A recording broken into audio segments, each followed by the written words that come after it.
मुख्यमंत्री माझी लाडकी बहीण या योजनेअंतर्गत ज्या महिला लाभार्थ्यांनी अर्ज केले होते त्यांना यापूर्वी 1500 रुपये महिना दिला जात होता।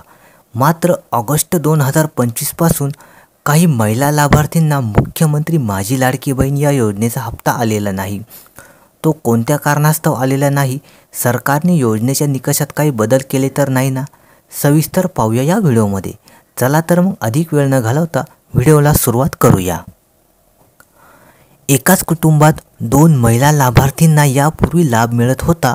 मात्र आता शासनाने यामध्ये बदल केला असून आता फक्त कुटुंबातील एकाच महिलेला या योजनेचा लाभ मिळणार आहे। जर एकाच रेशन कार्डमध्ये 2 महिलांचे नावे असेल तर आता त्यापैकी फक्त एकाच महिलेला या योजनेचा लाभ मिळणार आहे। म्हणजेच संयुक्त रेशन कार्ड असल्यास आता फक्त एकाच महिलेला लाडकी बहीण या योजनेचा लाभ मिळणार आहे।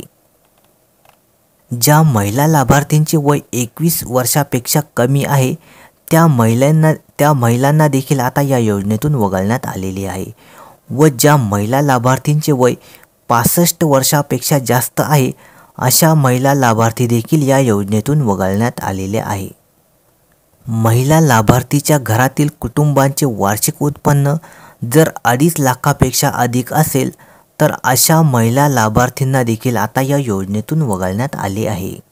कुटुंबातील सदस्य आयकरदाता असल्यास महिला लाभार्थींच्या कुटुंबातील सदस्य जर आयकरदाता असेल म्हणजेच इन्कम टॅक्स रिटर्न भरणार असेल तर अशा महिला लाभार्थींना देखील आता या योजनेचा लाभ मिळणार नाही। कुटुंबातील सदस्य सरकारी कर्मचारी असल्यास जर लाभार्थी महिलेच्या कुटुंबातील सदस्य सरकारी कर्मचारी असेल तर अशा महिला लाभार्थींना देखील आता या योजनेतून वगळण्यात आलेले आहे।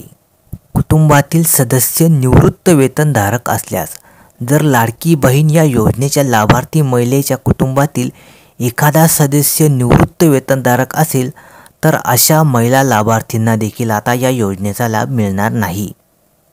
शासनाच्या आर्थिक योजनेद्वारे दरमहा 1500 रुपये किंवा त्यापेक्षा जास्त रकमेचा लाभ घेत असल्यास एखादी महिला यापूर्वी शासनाच्या 1500 रुपये किंवा त्यापेक्षा जास्त रकमेचा लाभ घेत असेल तर अशा महिला लाभार्थींना देखील आता या योजनेचा लाभ मिळणार नाही। कुटुंबातील सदस्यांच्या नावावर नोंदणीकृत 4 चाकी वाहन असल्यास जर लाभार्थी महिलेच्या कुटुंबातील सदस्यांच्या नावावर नोंदणीकृत 4 चाकी वाहन असेल तर अशा महिलांना देखील आता या योजनेचा लाभ मिळणार नाही। यामध्ये ट्रॅक्टरचा समावेश येणार नाही। म्हणजेच ज्या महिला लाभार्थींच्या कुटुंबात ट्रॅक्टर असेल तर अशी महिला लाभार्थी यासाठी पात्र असणार आहे।